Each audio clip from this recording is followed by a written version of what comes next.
खेल किसका है? सारा माइंड का खेल है। आपने 6 महीने तैयारी की या 6 साल की तैयारी की, कंपटीशन में इसका कोई लेना देना नहीं है। आप वो 3 घंटे कैसे बिताते हो, आपका सिलेक्शन उस 3 घंटे में है, ना कि आपने 3 साल तैयारी किया 3 महीने। उस 3 घंटे में सब कुछ याद आ गया, लाग गयो ना को, और 3 घंटा हम जिदो रोन लाग गयो, भले थारे 6 साल तैयारी करेड़ी थे 12। तो नौकरी के 3 घंटे वो किस तरीके से गुजारते हो, इसी पे आपका पूरा भविष्य। आपने कितने पेन यूज किए क्या फर्क पड़ता है? वो 3 घंटे का वो पेन है ना 5 रुपये का, नौकरी वही दिलाएगा। पीछे आपने क्या किया क्या नहीं किया कोई। तो माइंड फिर आराम से जाना, होटल में रुकना, मस्ती में एकदम। ज्यादा कई की वे एग्जाम हो लगा 12 बैठे ही पढ़ने लाग रहे के तू 3 13 करते गो 10 मिनट में। जी 10 मिनट पढ़े एक पर्सन आ भी गयो, तेरा माथो खराब है गलड़ा तो भूल जाओ। तो एक दिन पहले पढ़ाई बंद करके दर्शन की बात बताऊंगा। जीवन में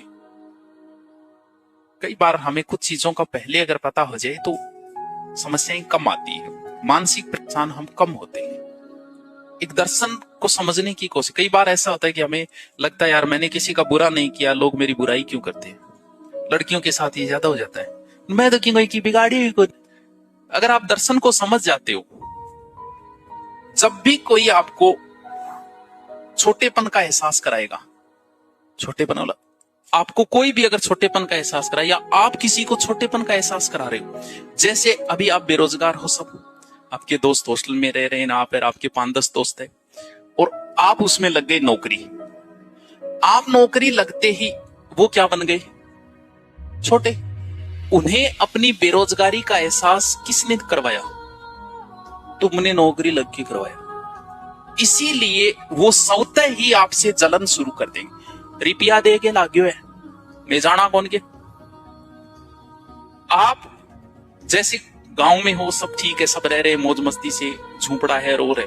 उस गांव में अगर किसी ने हवेली बना ली, वो हवेली उन गांव वालों को अपनी गरीबी का एहसास कराती है। इसीलिए कहते हैं कि गरीबों में की बस्ती में जाके कभी हवेली मत बना लेना। जिस दिन विद्रोह हुआ सबसे पहले आपकी ही हवेली तोड़ी जाएगी, क्योंकि वो हवेली अन्य लोगों को अपनी गरीबी का एहसास करवाती है। जब तुम आगे बढ़ जाते हो तो पीछे वालों को एहसास होता है किस चीज का? पीछे रहने का। वरना सब मस्त है, एक आगे बढ़ते ही समस्या है, क्योंकि वो जो आगे बढ़ जाएगा। इसलिए कहते हैं कि अंधों की बस्ती में जाके ये मत कह देना कि मेरी आंख है, वरना वो तुम्हारी आंखें फोड़ देंगे। हाँ,